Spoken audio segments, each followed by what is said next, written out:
हमें उनको बहुत कन्विंस करना पड़ा कि भाई रुक जाइए, the love, the devotion, the care which is there between, एकदम से कोई बूढ़ा ही पैदा नहीं होता है। तो बिल्कुल नहीं लग रहा है कि इनकी कभी वाइफ या बच्चे भी हुआ करते थे, कि ये ऐसी ही थी हमेशा से। मैं मान ही नहीं सकता ये कभी यंग या प्रिटी रही होंगी। Hello my amazing students, welcome to Science and Fun. I am Deepika, your English educator and I hope that you all are doing fine.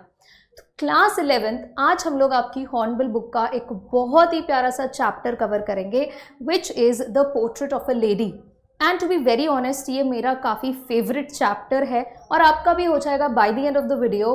और हम लोग कैसे इस चैप्टर को कवर करेंगे, हम लोग इस चैप्टर के ऑथर को सबसे पहले जानेंगे विच इज़ इक्वली इम्पॉर्टेंट। फिर हम लोग बात करेंगे इस चैप्टर की थीम पर, लाइन बाय लाइन एक्सप्लेनेशन हम इस चैप्टर का लेंगे और towards the end quick recall के साथ हम लोग इस चैप्टर के 3 मोस्ट इंपॉर्टेंट क्वेश्चंस करेंगे जो कि लॉन्ग आंसर टाइप फॉर्मेट में होगा।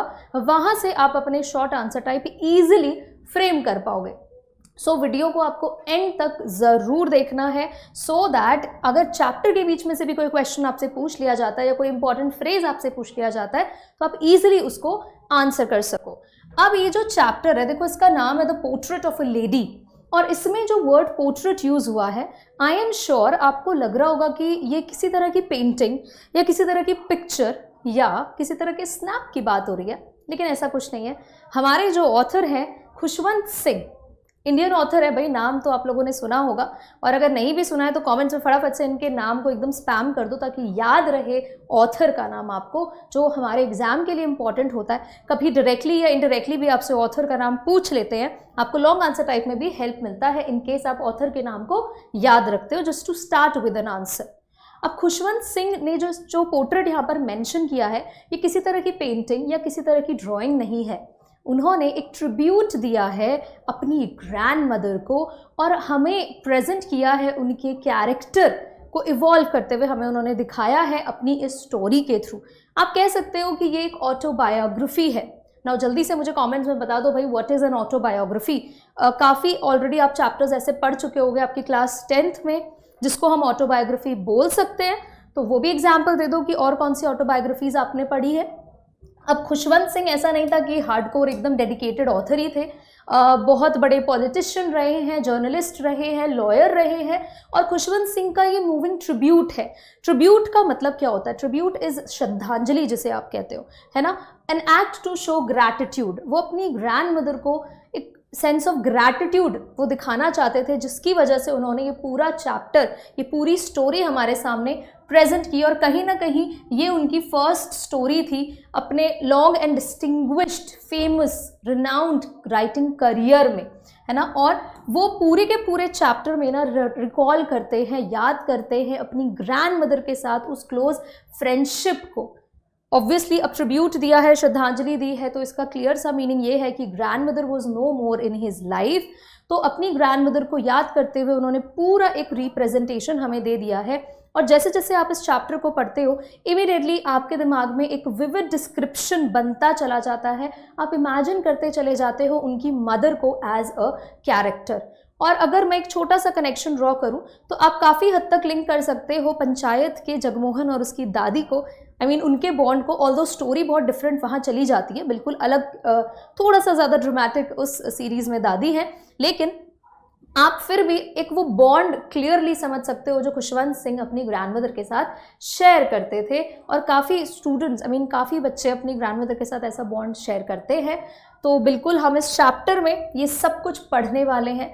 प्लस अब जल्दी से एक बार इस चैप्टर के हम लोग क्विक इंट्रोडक्शन ले लेते हैं। So the story the portrait of a lady depicts the bond of familial relationship. बहुत इंपॉर्टेंट है ये, ठीक है। फेमिलियल रिलेशनशिप का क्या मतलब है? Familial is related to family. तो हम इस चैप्टर में एक बॉन्ड देखेंगे, ऑब्वियसली ग्रैंड मदर और ग्रैंडसन के बीच का बॉन्ड हमें देखने मिलेगा। The grandson who is the author himself initially lives with his grandmother in their village house. और बहुत ही पॉइगनेंट आपको इसमें इंस्टेंसेस मिलेंगे, अकाउंट मिलेगा, यानी कि स्टोरी लाइन मिलेगी कि पहले ग्रैंडसन यानी कि खुशवंत सिंह जो थे वो अपनी ग्रैंड मदर के साथ विलेज में रहते थे। फिर डेफिनेटली देखो सर्वाइवल के लिए बहुत से लोग हैं जिनको गांव से अर्बन एरियाज में शिफ्ट होना पड़ता है, तो बिल्कुल ऐसा ही खुशवंत सिंह की फैमिली के साथ हुआ। उनके पेरेंट्स को सिटी लाइफ में अडेप्ट करना पड़ा, तो फिर उसका रिजल्ट रहा कि खुशवंत सिंह भी उसी सिटी लाइफ का पार्ट बने एंड इवेंचुअली ग्रैंड मदर को भी वो विलेज अपना छोड़कर सिटी लाइफ में खुद को अडेप्ट करना पड़ा। और इस बीच में इस पूरे ट्रांसफॉर्मेशन में किस तरह से ग्रैंड मदर का कैरेक्टर इवॉल्व हुआ है, ये हम खुशवंत सिंह की इस ऑटोबायोग्राफी से जानेंगे। ऑटोबायोग्राफी का आप लोगों को फटाफट से अगर मीनिंग नहीं पता है तो मैं बता देती हूँ। ऑटोबायोग्राफी वो रिटन पीस है जो एक इंसान अपनी खुद की लाइफ स्टोरी लिखता है, जहाँ पर राइट जैसे खुशवंत सिंह ने यहाँ पर अगर आप देखोगे तो ऑथर भी खुशवंत सिंह है और वो अपनी लाइफ की स्टोरी ही नरेट कर रहे हैं। So this is an autobiography, ठीक है, self written account of one's own life, उसको हम ऑटोबायोग्राफी बोलेंगे। दूसरी तरह से अगर हम स्टोरी को डिफाइन करें, so it is a loving tribute from a grandson to his grandmother. बहुत ही सिंपल वे में आप समझ जाओ, प्यारा सा एक ट्रिब्यूट है एक ग्रैंडसन का अपनी ग्रैंड मदर की तरफ, अपना लव उन्होंने रिफ्लेक्ट किया है एंड वो एक तरह से सामने ही हमें ह्यूमन रिलेशनशिप का एक पिक्चर ड्रॉ करवा देते हैं और बिल्कुल रियलिस्टिक अकाउंट है, ऐसा कुछ नहीं कि कुछ उन्होंने फिक्शन ऐड किया है।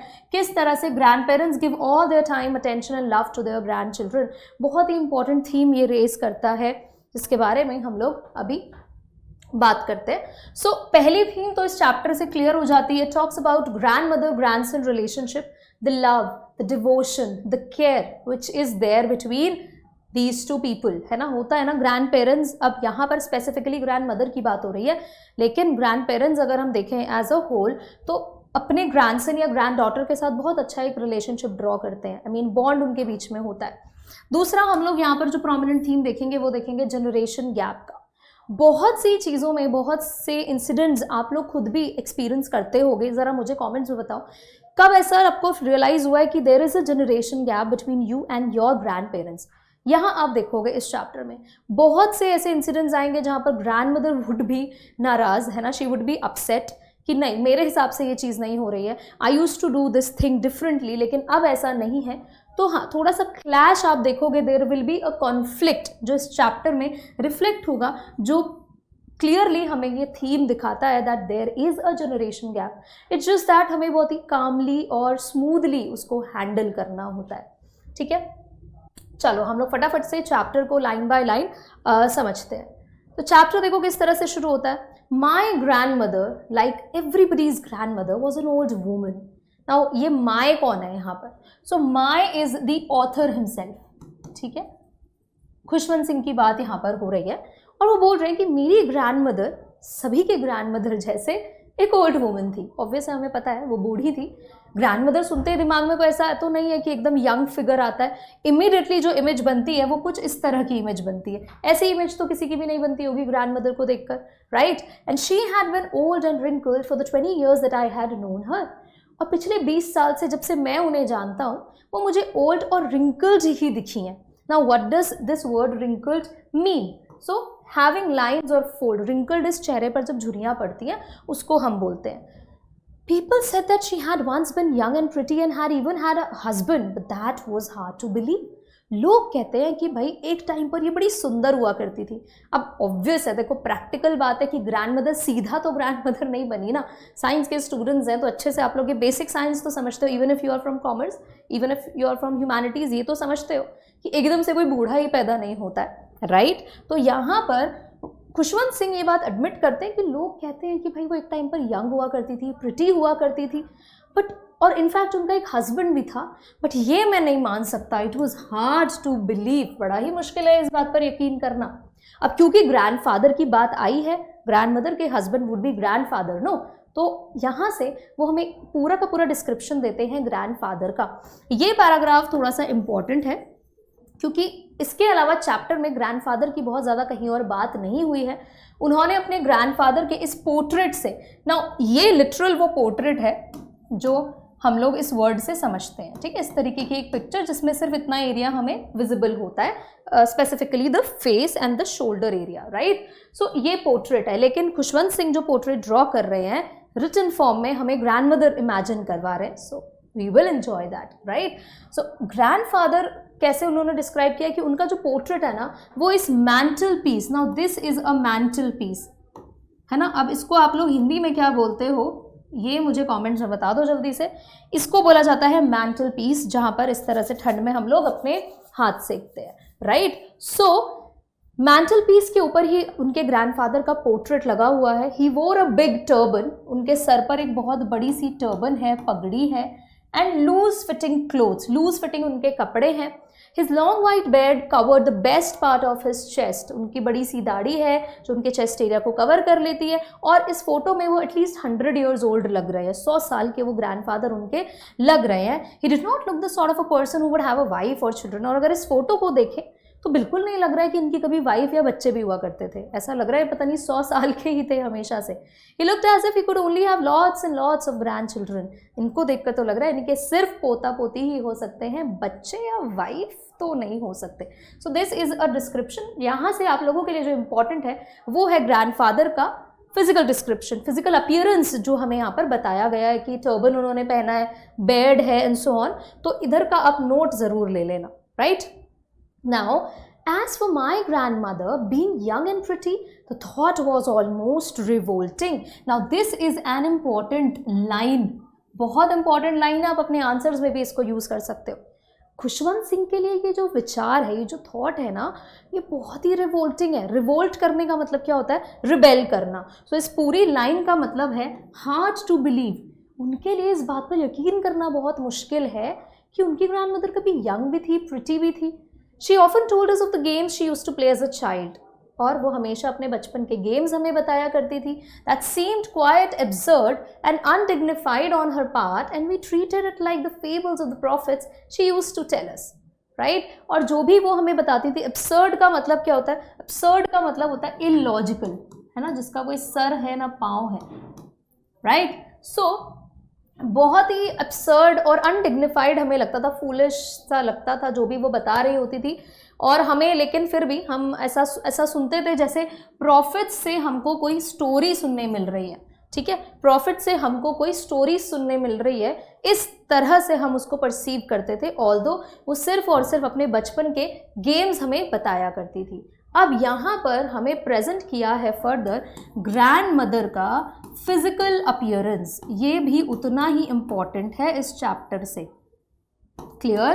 तो क्या है देखो, she had always been short and fat and slightly bent. और जैसे ही खुशवंत सिंह ने ये लाइन लिखी, आई एम श्योर इमीडिएटली ये पढ़ते ही आपके दिमाग में ग्रैंड मदर ऑटोमेटिकली बन गई। अब वो baby looney tunes, in case आपने वो कार्टून देखा है, मेरे बचपन का तो कार्टून था वो फेवरेट, राइट? अगर आपने देखा है तो दिमाग में अगर वो ग्रैंड मदर बन गई, या फिर किसी और कोई और हमारा कार्टून है या कुछ भी ऐसी ग्रैंड मदर आपके दिमाग में बनी है, तो इस लाइन से आई एम श्योर वो बन गई होगी। और वो एक ट्रेडिशनल टिपिकल ग्रैंड मदर को जैसा डिस्क्राइब किया जाता है, शॉर्ट, फैट और थोड़ा सा बेंड, थोड़ा सा झुकी हुई। Her face was a criss cross of wrinkles running from everywhere to everywhere. पूरे फेस पर रिंकल्स हैं, एक लाइन दूसरी लाइन हर तरफ। अब ऐसा तो नहीं कि बहुत ही यंग फेस होगा, डेफिनेटली उनका रिंकल्ड फेस होगा, झुर्रियाँ पड़ी होंगी। No, we were certain she had always been as we had known her. Khushwant Singh कह रहे हैं नहीं नहीं भाई, मैं श्योर हूँ। सर्टन का मतलब होता है श्योर, मैं बिल्कुल श्योर हूँ कि ये ऐसी ही थी हमेशा से, मैं मान ही नहीं सकता ये कभी यंग या प्रिटी रही होंगी। Old, so terribly old that she could not have grown older. इतनी ओल्ड कि इससे ओल्ड तो नहीं हो सकती, अब ये काफ़ी है, मतलब इससे यंग नहीं हो सकती थी, मैं नहीं मानता। This thought is almost revolting, right? और दूसरा, इससे और बूढ़ी तो नहीं हो सकती, ये लिमिट है इनके बुढ़ापे की। And had stayed at the same age for 20 years. और इसी एज में मैं उनको पिछले 20 सालों से देख रहा हूँ। She could never have been pretty. ये लाइन भी बड़ी प्यारी है, ठीक है? वो भले ही प्रिटी नहीं हो सकती, but she was always beautiful. Pretty जो है यहाँ पर क्या दिखा रहा है, ये एक्सटर्नल ब्यूटी को एक्सप्लेन कर रहा है कि भले ही देखो फेस पर रिंकल हैं, ऐसा बहुत ही क्लीन फेस उनका नहीं हो, तो हम कह देंगे कि भाई वो प्रिटी भले ही ना हो, but she has always been beautiful. मतलब क्या है कि उनकी इनर ब्यूटी की यहाँ पर बात हो रही है। And for Khushwant Singh inner beauty mattered a lot, ठीक है? वो वेटेज दे रहे हैं इनर ब्यूटी को कि भले ही बाहर से दिखने में सुंदर हो ना हो, बट वो बहुत अच्छी इंसान है। She hobbled about the house in spotless white, with one hand resting on her waist to balance her stoop and the other telling the beads of her rosary. Now, जैसे ही आपने ये लाइन पढ़ी, देखो इस तरह की कुछ इमेज आपके सामने नजर आई आपको कि वो कैसे चलती है, वो अपना जो बेंट है, stoop is that slight bent, है ना, कि उनका जो बॉडी जो थोड़ा सा बेंड रहता है उसको डिस्क्राइब किया है इस वर्ड स्टूप से, और बहुत ही मुश्किल से वो चल पाती है। शी हॉबल्ड, हॉबल्ड का मतलब होता है बहुत ही डिफिकल्टी से मूव करना, और पूरे घर में वो अपनी स्पॉटलेस वाइट साड़ी में घूमती है, एकदम क्लीन वाइट, एक हाथ उनका कमर पर और दूसरा उनका, देखो यहाँ पर तो भले ही मैंने स्टिक ऐड कर दिया है, लेकिन दूसरा हाथ उनका आप इमेजिन कर सकते हो खुद ही, उनका इस माला को जपने में लगा रहता था। ठीक है, इसको हम बोलते हैं रोजरी। ठीक है, ये होती है रोजरी। और माला जपने का जो पूरा का पूरा प्रोसेस है, मीन वो जो पूरा डिस्क्रिप्शन है, उसको कैसे हम लोग लिखते हैं, telling the beads of her rosary, या अगर आप इसको बेसिक फॉर्म में सुनना चाहते हो तो to tell the beads of rosary, right. तो वो क्या करती रहती थी पूरा time, she used to count while reciting her prayers. Okay, her silver locks were scattered untidily over her pale puckered face and her lips constantly moved in an audible prayer. Yes, she was beautiful. तो अब यहाँ से वो further explain करते हैं कि उनकी जो सिल्वर लॉक्स हैं, ये तो थोड़ी सी इंग्लिश ग्रैंड मदर हो गई, अपनी एकदम ट्रेडिशनल जैसे अम्मा वाला जो लुक होता है आप उसको इमेजिन करो, उनके ट्रेडिशनल वो लॉक्स बने हुए हैं, चोटी बनी हुई है इस तरह से बालों में। ठीक है, सिल्वर लॉक्स बोला है, सिल्वर लॉक्स का मतलब क्या है, ऑब्वियसली थोड़ा सा ग्रेश एंड वाइट हेयर, तो सिल्वर उनको दिखाया है चोटी, और वो पूरे उनके पेल पकड़ फेस पर ऐसे स्कैटर्ड फैले हुए रहते थे बाल। पेल, अब ऑब्वियसली पेल हम लोग बोलेंगे, रीजन इज पेल बोलते हैं डल कलर को। अब क्या होता है ना, ओल्ड एज के साथ वो चेहरे की ब्राइटनेस एकदम लो हो जाती है, इसीलिए ऐसी कोई भी चीज़ जो थोड़ा सा डल, थोड़ा सा लाइट लगे, उसको आप पेल वर्ड से डिस्क्राइब कर सकते हो। जैसे हम बीमार होते हैं तो हमारा फेस भी पेल हो जाता है, पेल कलर, राइट। पकर्ड फेस हम किसको बोलते हैं, पकर्ड फेस इज, आपने देखा होगा घर में अगर आप बुजुर्गों को देखेंगे, एल्डर पीपल को, I mean older people, not Elder, older people को अगर आप देखोगे, किसी भी ओल्ड जनरेशन के लोगों को, तो उनके फेस पर सारी रिंकल्स जो है एक जगह पर पूरा ऐसे, अगर आप, मैं बात करूँ लिप एरिया की स्पेसिफिकली, ठीक है, जैसे ये ग्रैंड मदर है, इनके मैं लिप एरिया की अगर बात करती हूँ तो सारी लाइंस जो हैं पूरा ऐसे टाइटन अप हो जाती हैं यहाँ पर, बिल्कुल, है ना, राइट। तो वो रिंकल्ड लाइंस का पूरा कलेक्शन हो जाता है फेस के इस एरिया पर सारा, तो हम उसको बोलते हैं पकर्ड फेस। बहुत ही वियर्ड एंड डिफरेंट सी स्किन हो जाती है, नॉट वियर्ड, बट जितना टाइटन अप हमारी स्किन अभी रहती है वैसी ओल्ड एज में नहीं हो पाती है, सो उसको डिस्क्राइब किया है पकर्ड फेस से। And her lips constantly moved in inaudible prayer, और उनके लिप्स जो है वो हर टाइम प्रेयर में ही चलते रहते थे, वो प्रेयर जो हमें सुनाई नहीं देती थी, it was inaudible. Okay, and yes she was beautiful. और इस तरह से खुशवंत सिंह जस्टिफाइड कि why he was calling his grandmother as beautiful and not pretty।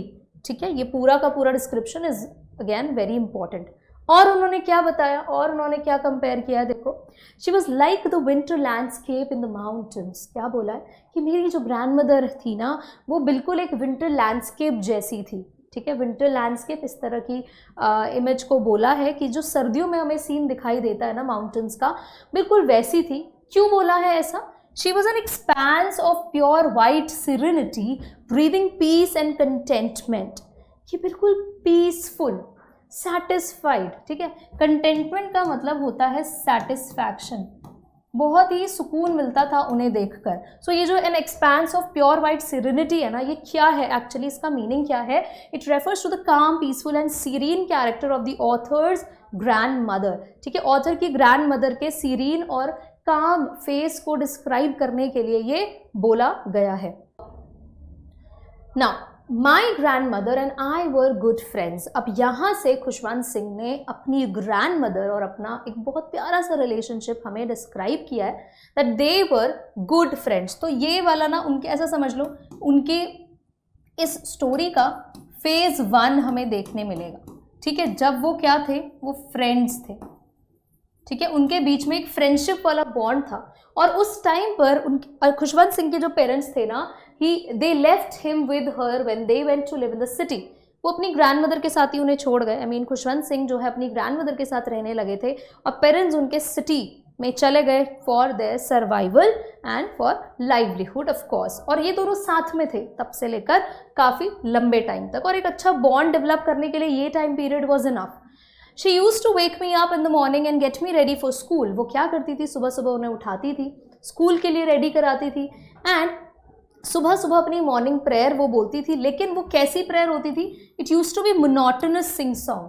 ना मोनोटोनस वर्ड का मतलब क्या होता है? Monotonous means extremely dull and boring, है ना। सिंगल टोन में वो अपनी प्रेयर को गाती थी, जो खुशवंत सिंह को बहुत ही बोरिंग लगता था। और वो पूरी कोशिश करती थी कि खुशवंत सिंह भी ये सीख जाए। तो वो क्या करती थी, जब उनको नहलाती थी, while she bathed and dressed me in the hope that I would listen and get to know it by heart, कि नहलाते हुए, उनको रेडी करते हुए वो कंटिन्यूसली वो प्रेयर्स को गाती रहती थी, ये सोचकर, इस उम्मीद से कि कभी इसको भी ये प्रेयर्स याद हो जाएंगी।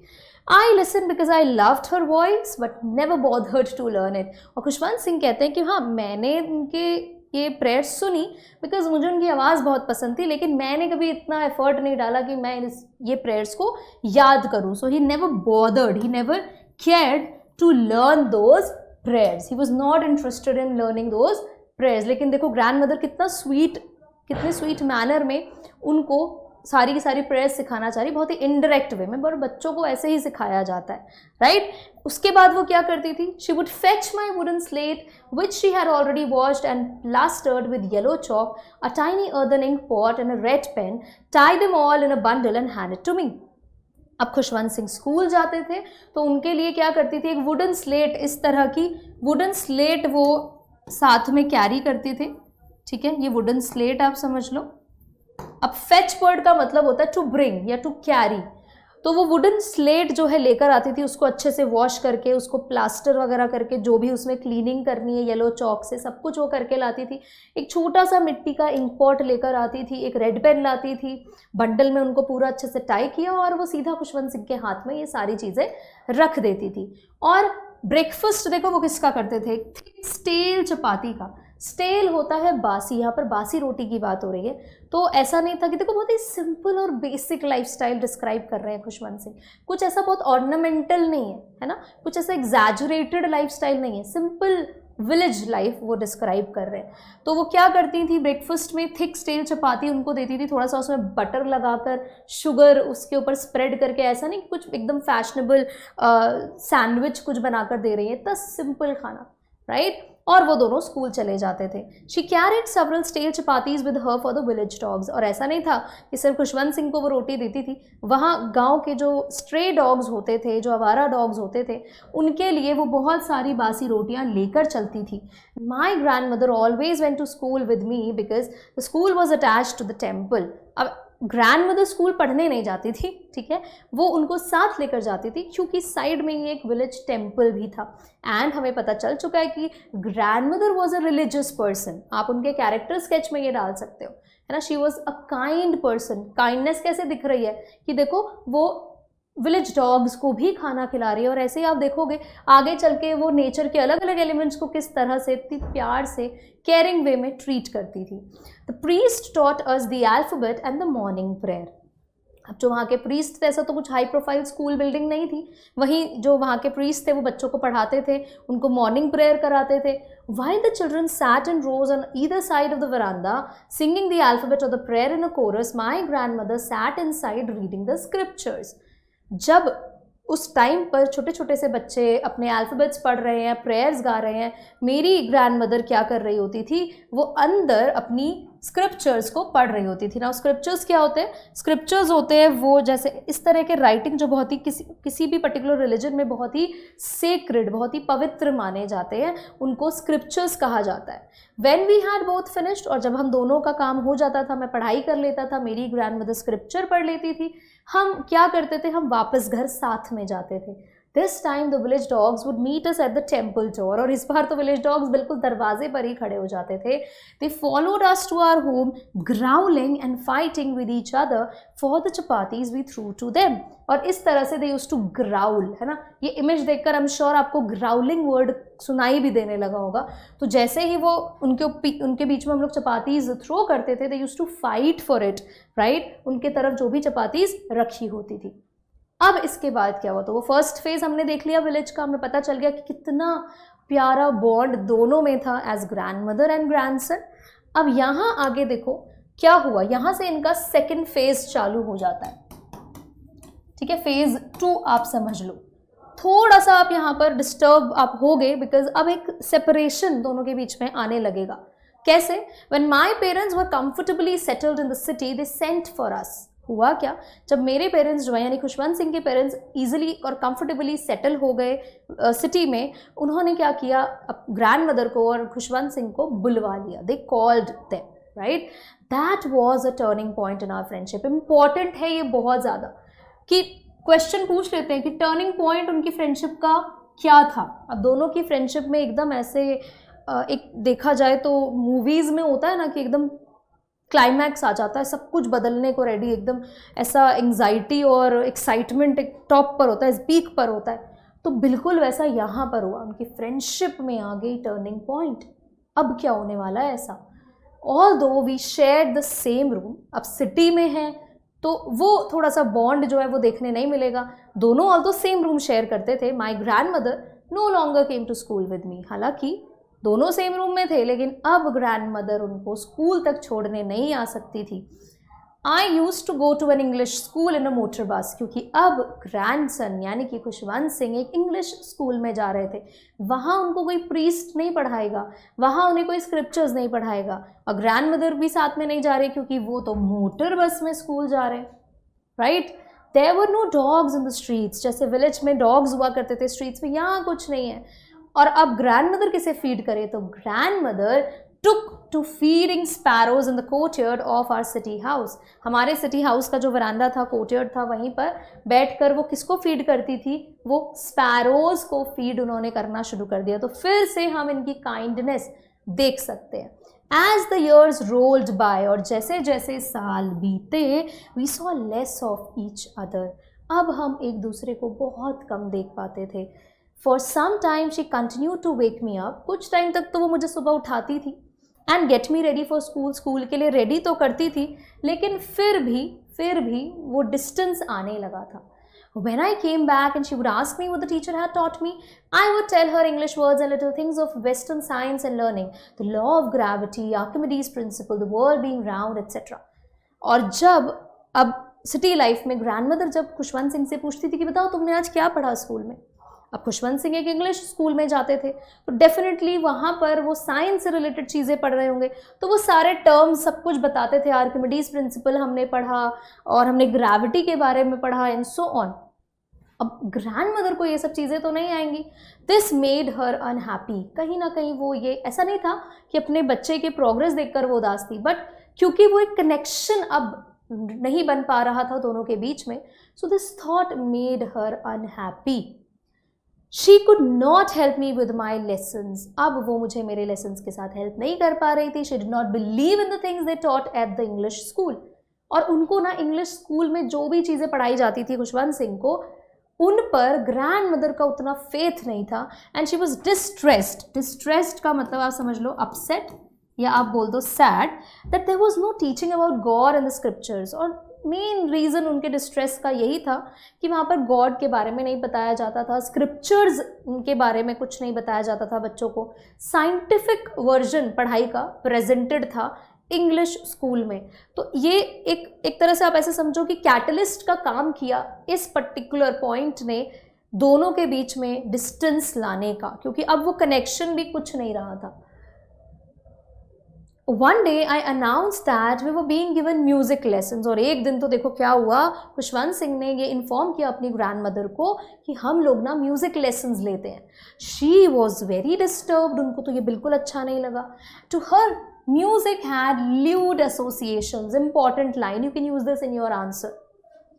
उनके हिसाब से म्यूज़िक का association was a bit vulgar. उनका मानना था कि म्यूज़िक जो है वो जेंटल फोक्स के लिए नहीं है, अच्छे घर के लोगों के लिए नहीं है. इसका connection is not with gentle folks. It was the monopoly of harlots and beggars and not meant for gentle folk. इस पर्टिकुलर सेगमेंट पर कंट्रोल सिर्फ और सिर्फ हार्लट्स का और बेगर्स का होता है. हार्लट्स यहाँ पर प्रोस्टिट्यूट्स को बोला है. तो ये जो काम है, ये जो सिंगिंग है, ये जो म्यूज़िक है, ये सब अच्छे घर के लोग नहीं करते हैं. तो शी वॉज एक्सट्रीमली अपसेट. लेकिन वो यहाँ पर रिवोल्ट नहीं कर सकती थी, रिबेल नहीं कर सकती थी. So she said nothing but her silence meant disapproval. उन्होंने कुछ कहा नहीं, लेकिन उनके साइलेंस ने बता दिया कि she was extremely distressed. She was disturbed और उनका डिसअप्रूवल हमें मिल गया था. She rarely talked to me after that. और इसके बाद तो उन्होंने मुझसे बात ही करनी बंद कर दी, बहुत कम उन्होंने मुझसे बात की. अब यहाँ से देखो एक नया फेज़ चालू हो गया, ठीक है, फिर से एक फेज़ आ गया, थर्ड फेज़ आप इसे बोल सकते हो, राइट. ये उनके फ्रेंडशिप का थर्ड फेज़ है. कम से कम अभी तक एक घर में तो रहते थे, है ना, साथ में एक दूसरे की थोड़ा बहुत देख पाते थे, भले ही पहले से कम हो गया था, लेकिन अब देखो क्या हुआ. When I went up to university, अब स्कूल लाइफ खत्म हो गई, अब यूनिवर्सिटी जाना था खुशवंत सिंह को. I was given a room of my own. अब मैं बड़ा हो गया, अब मुझे एक अपना सेपरेट रूम मिल गया. The common link of friendship was snapped. और यहीं पर उन दोनों की friendship was snapped, was broken, टूट गई थी उनकी फ्रेंडशिप. अब डिस्टेंस तो फिजिकली भी बढ़ गया था. My grand mother accepted her seclusion with resignation. Another important line, बहुत इंपॉर्टेंट लाइन है.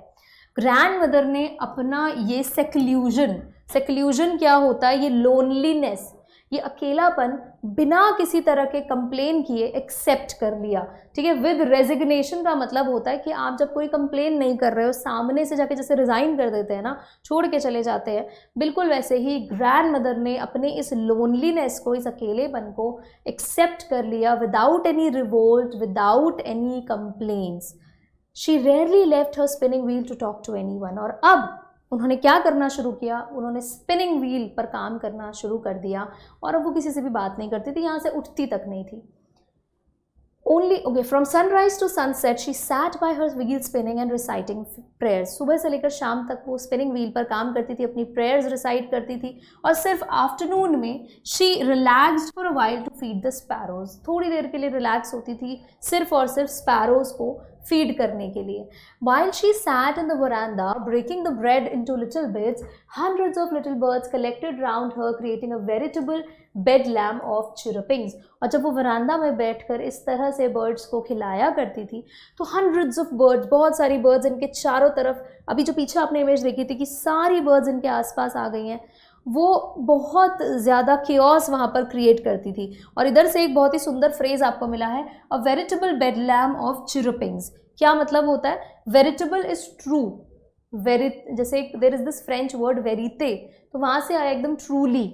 व्रे इज ट्रू, फ्रेंच वर्ड है वो. ऑल्दो वेरिटेबल यहाँ पर आपको क्लियरली बता रहा है कि भाई जो बर्ड्स की चिरपिंग्स होती थी, चीची की साउंड होती थी, it use to create a great noise. बहुत ही क्योस वो हमें सुनाई देता था, क्योंकि सारी बर्ड्स उनके आसपास इकट्ठा हो जाती थी. Some came and perched on her legs. कोई उनके लेग्स में आके बैठ जाती थी, कोई उनके शोल्डर्स में आके बैठ जाती थी. Some even sat on her head. कोई तो उनके यहाँ सर पे ही बैठ जाया करती थी. She smiled but never should them away.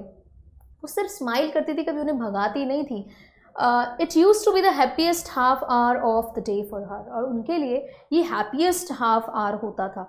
क्यों? क्योंकि इस मोमेंट में she was no longer alone, है ना. उनके कंपेनियंस उनके साथ होते थे. और वो कंपेनियंस कौन थे?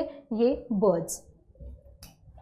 When I decided to go abroad for further studies, और जब उन्होंने डिसाइड किया अब्रॉड जाने का, इसको आप एक तरह से थर्ड फेज बोल सकते हो. यूनिवर्सिटी में तो उनका रूम सेपरेट हो गया, या आप इसको फोर्थ फेज करके भी याद कर सकते हो. अब यूनिवर्सिटी में उनका सिर्फ रूम उनको अलग मिला था. अब्रॉड उनको, यानी कि फॉरेन कंट्री उन्हें जाना था आगे की पढ़ाई के लिए.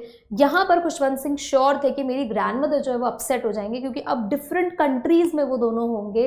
I would be away for 5 years. मैं 5 सालों तक अपनी ग्रैंड मदर से दूर रहूँगा. And at her age one could never tell. और उनकी एज में मतलब कौन ही बोल सकता है, क्योंकि एक ऐसी एज में वो थी कि कभी भी उनकी डेथ हो सकती थी. She was an old woman now, so you never know. लेकिन मेरी ग्रैंड मदर ने काफ़ी विजिबली मुझे ये बात बता दी. क्या बता दी? She was not even sentimental. वो तो इमोशनल ही नहीं हो रही थी. मैं ही सोच रहा था कि पता नहीं कितना अपसेट होंगी, कितना रोएंगी, बट बिल्कुल सेंटी नहीं हुई. She came to leave me at the railway station but did not talk or show any emotion.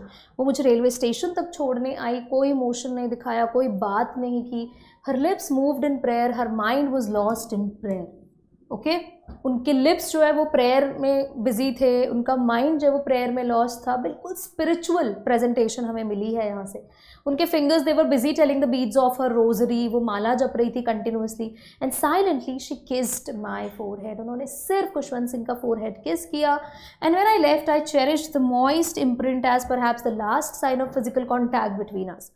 और खुशवंत सिंह के जब फोरहेड पर उन्होंने मॉइस्ट इम्प्रिंट छोड़ा, होता है किस जब ग्रैंड पेरेंट्स से या किसी बड़े बुजुर्ग से आपको मिलती है तो यहाँ पर थोड़ा सा गीला गीला सा इम्प्रिंट आपको मिल जाता है।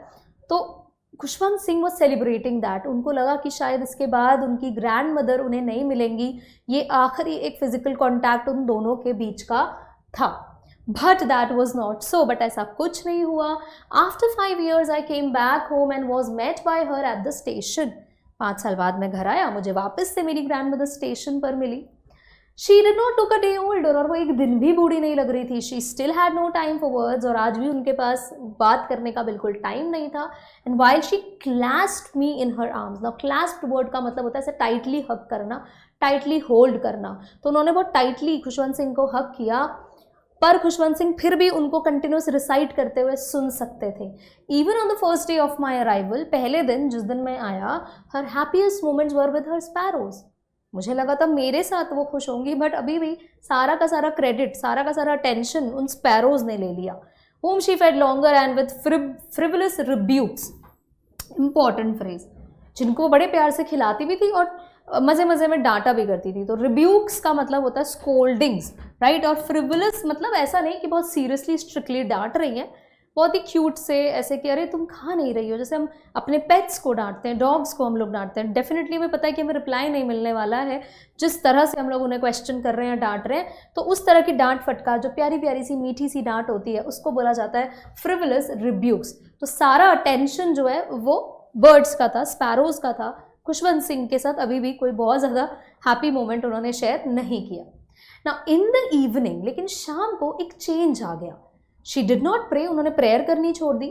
उन्होंने आसपास की सारी औरतों को इकट्ठा किया, एक ओल्ड सा ड्रम वो लेकर आई and started to sing for several hours. She thumbed the sagging skins of the dilapidated drum and sang of the homecoming of warriors.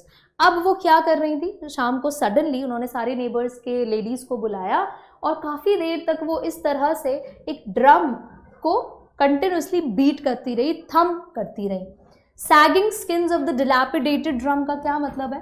Dilapidated drum का मतलब है, देखो डिलैपिडेटेड वर्ड होता है बहुत ही डैमेज्ड, टॉर्न, बिल्कुल ख़राब, वॉर्न आउट, ठीक है। वो उस वॉर्न आउट ड्रम को कंटिन्यूसली थम कर रही थी। एंड सैगिंग स्किन की आप समझ सकते हो कि जब बहुत ज़्यादा बीट बहुत ज़्यादा बीटिंग होता है, कंटिन्यूस बीटिंग या थम्पिंग होती है, तो कैसी उस पर्टिकुलर ड्रम की स्किन हो जाती है। सो उसको डिस्क्राइब किया है sagging skin of the dilapidated drum से। And she sang of the homecoming of warriors, और वो बिल्कुल ऐसा समझ लो वो संगीत होता है ना, सारी औरतें बैठ कर, वॉरियर्स जब जीत कर आते थे पहले जंग से, किसी भी तरह की वॉर से, तो उनके वेलकम में जो सॉन्ग्स गाए जाते थे उसकी बात यहाँ पर हो रही। तो इस तरह के गाने वो गा रही थी। We had to persuade her to stop to avoid over straining. हमें उनको बहुत कन्विंस करना पड़ा कि भाई रुक जाइए, इससे क्या होगा, स्ट्रेस बढ़ेगा, ओवर स्ट्रेनिंग हो जाएगी। That was the first time since I had known her that she did not pray. और ये पहली बार मुझे पता चला था, मतलब मैंने लाइफ में पहली बार इन्हें देखा था कि वो बिल्कुल प्रे नहीं कर रही थी। The next morning she was taken ill, अगले दिन वो बीमार हो गए। चेंज आया ना शाम से, दिन में सब ठीक था, शाम से एकदम चेंजेस। उन्होंने home coming of the warrior गाने शुरू कर दिए, नेबर्स को बुलाया था एंड सो ऑन, और अगले दिन वो बीमार हो गई। It was a mild fever, बहुत ही माइल्ड फीवर था उनको। And the doctor told us that it would go, doctor ने कहा चला जाएगा, ऐसा कोई बहुत स्ट्रिक्ट उनको कोई प्रॉब्लम नहीं है। But my grand mother thought differently, लेकिन मेरी ग्रैंड मदर तो कुछ अलग ही सोच रही थी। She told us that her and was near, उन्होंने बताया कि भाई अब मेरा टाइम आ चुका है। She said that since only a few hours before the close of the last chapter of her life, she had omitted to pray, she was not going to waste any more time talking to us.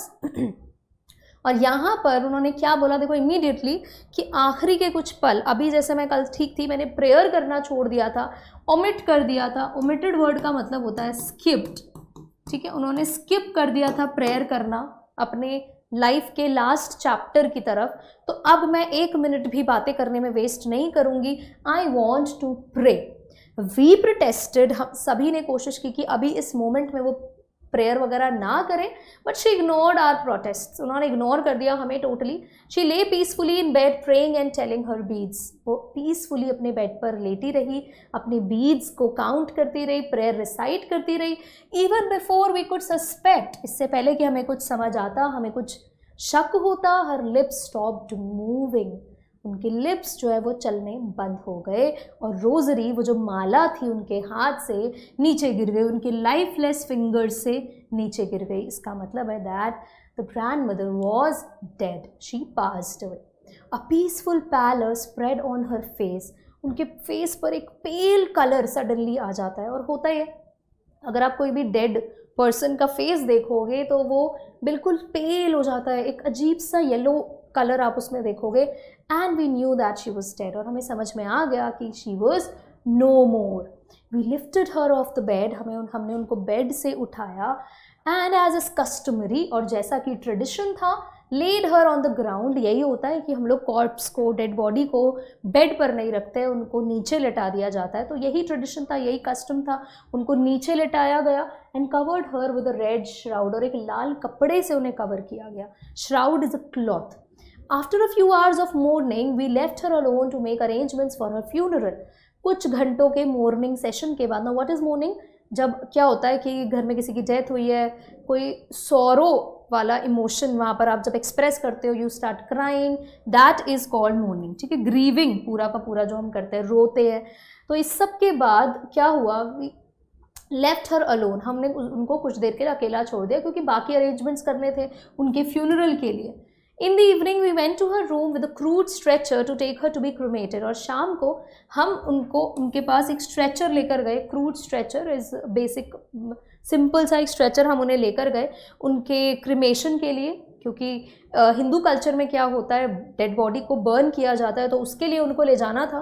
The sun was setting and had lit her room and veranda with a blaze of golden light. अब यहाँ पर क्या बोला है, क्या description दिया, देखो, the sun was setting, अब सनसेट का टाइम था और उस सनसेट की वजह से रूम में एकदम लाइटनिंग हो रही थी, सन की रेस पड़ रही थी। And veranda with a blaze of golden light, veranda पर और उनके रूम में गोल्डन लाइट वहाँ पर एंटर कर रही थी।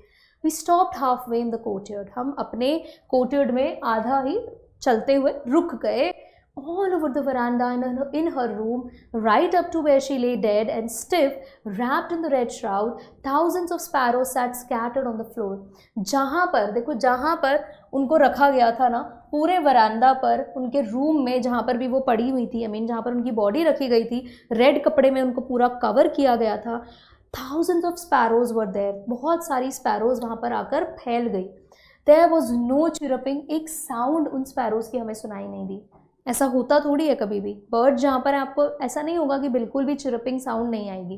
We felt sorry for the birds, हमें बहुत बुरा लग रहा था उन बर्ड्स के लिए। और मेरी मदर ने क्या किया, जैसा कि ग्रैंड मदर करती थी, उनको कुछ ब्रेड क्रम्स दिए, बिल्कुल वैसे ही जैसे ग्रैंड मदर दिया करती थी।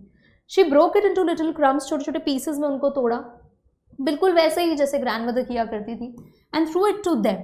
The sparrows took no notice of the bread, sparrows ने तो उनकी तरफ देखा तक नहीं। When we carried my grandmother's corpse off, और जैसे ही हम अपनी ग्रैंडमदर की बॉडी को लेकर वहाँ से गए, कॉर्प्स का मतलब होता है डेड बॉडी, हम ह्यूमन डेड बॉडी के लिए ये वर्ड यूज़ करते हैं, वो चुपचाप वहाँ से उड़ गई। Without any sound, without any chirping, without any chaos. Next morning the sweeper swept the bread crumbs into the dustbin, और अगली सुबह स्वीपर ने क्या किया, वो ब्रेड क्रम्स को स्वीप कर दिया, डस्टबिन में डाल दिया, because everything was over now. जो स्पैरोज थी उनका इस तरह से आना, कोई चिरपिंग्स नहीं, कोई साउंड प्रोड्यूस नहीं करना, it was more like a gratitude, है ना, ये भी एक ट्रिब्यूट था टूवर्ड्स ग्रैंड मदर। जैसे ये पूरा चैप्टर एक ट्रिब्यूट है खुशवंत सिंह का टूवर्ड्स हर ग्रैंड मदर। ये जो एंडिंग है, एंड में जो हम स्पैरोज का एक ये डिफरेंट रोल देख रहे हैं, it is a tribute towards grand mother. तो एक बार क्विक रिकॉल हम इस चैप्टर का ले लेते हैं। हमने क्या क्या चीज़ें इस चैप्टर में देखी। हमने सबसे पहले ग्रैंड मदर का अपीयरेंस देखा कि किस तरह से खुशवंत सिंह ने उन्हें डिस्क्राइब किया है। उसके बाद हमने इनिशियल ईयर्स ऑफ टुगेदरनेस कि भाई शुरू के सालों में वो कैसे थे, दोनों विलेज में उनकी लाइफ कैसे थी, फिर उनकी लाइफ जो है सिटी में कैसे चेंज हो गई, उनकी लाइफ में एक टर्निंग पॉइंट आ गया। उसके बाद ग्रैंड मदर का कॉम्बैट हमने देखा कि अपनी लोनलीनेस से उन्होंने कैसे फाइट किया, उन्होंने स्पैरोज को फीड करना चालू किया। राइट। ऑथर की हायर स्टडीज़ के बारे में हमने देखा, ऑथर का होम कमिंग हमने देखा, ग्रैंड मदर की डेथ हमने देखी, and a tribute to grandmother by sparrows. ये सारे पॉइंट्स हमने इस चैप्टर में कवर किए। इन केस आप इस चैप्टर का कुछ भी नोट्स बना रहे हैं तो मेक श्योर आप ये सब टाइटल्स का यूज़ करके वो नोट्स कवर कर सकते हो। जो भी important line by line explanation में आपको फ्रेजेस मैंने बताए हैं उनका भी आपको नोट करना बहुत ज़रूरी है। आप अपने आंसर्स में उनका यूज़ कर सकते हो। Now we will quickly move on to the questions. 3 questions हम करेंगे, लॉन्ग आंसर टाइप, बहुत ही इंपॉर्टेंट। सबसे पहला देखो क्या है, the 3 phases of the author's relationship with his grandmother before he left the country to study abroad. We have to explain it. हमें ये 3 phases जो है दिखाने हैं, राइट हमें ये 3 phases थोड़ा सा एक्सप्लेन करने हैं। तो हमें पता है कि फर्स्ट फेज क्या है, ऑथर का अपनी ग्रैंडमदर के साथ जो रिलेशनशिप था वो फर्स्ट फेज कहाँ शुरू हुआ, वो विलेज में शुरू हुआ। तो हम पहले वो लिखेंगे। वहाँ पर ग्रैंडमदर जो है उसको सुबह स्कूल के लिए उठाती थी, उनको ब्रेकफास्ट देती थी और रेडी करती थी। सेकेंड फेज में हमने क्या देखा, जब वो सिटी में आ गए राइट, वहाँ ऑथर जो इंग्लिश स्कूल जाया करते थे तो ग्रैंडमदर साथ में नहीं जा सकती थी, वो मोटर बस से जाते थे। He used to study all the scientific experiments, right, और उनको वहाँ पर म्यूज़िक भी सिखाया जाता था। Grandmother thought that grandmother used to believe that music had lewd associations, तो ये सब चीज़ें आप यहाँ ऐड कर देंगे। थर्ड फेज में आप बात कर सकते हो, जब ऑथर यूनिवर्सिटी पढ़ने चले जाते हैं, एक सेपरेट रूम उन्हें मिल जाता है, तो ऑब्वियसली यहाँ पर भी वो एस्ट्रेंजमेंट, वो डिस्टेंस दोनों के बीच में बढ़ गया। So she started living alone, और वो अकेली हो गई, and rarely talked to the author, और बहुत ही रेयर वो ऑथर से बात करती थी। She was lost in her prayer. अब प्रेयर करना ही सिर्फ और सिर्फ उनका आखिरी, आप समझो कि कंपेनियनशिप उनके लिए वो बर्ड्स और उनकी प्रेयर रह गई थी। She was extremely busy telling the beads of her rosary, ठीक है, वो अपनी माला जपने में काफ़ी बिजी रहती थी। सो ये बहुत इंपॉर्टेंट क्वेश्चन है। अगले क्वेश्चन की तरफ आते हैं हम लोग। The author's grandmother was a religious person. Author की ग्रैंडमदर बहुत ही रिलीजियस थी, स्पिरिचुअल तो थी, नो डाउट। हमने देखा चैप्टर के शुरू से ही काफ़ी स्पिरिचुअल डिस्क्रिप्शन हमें दिया है by the end of the chapter.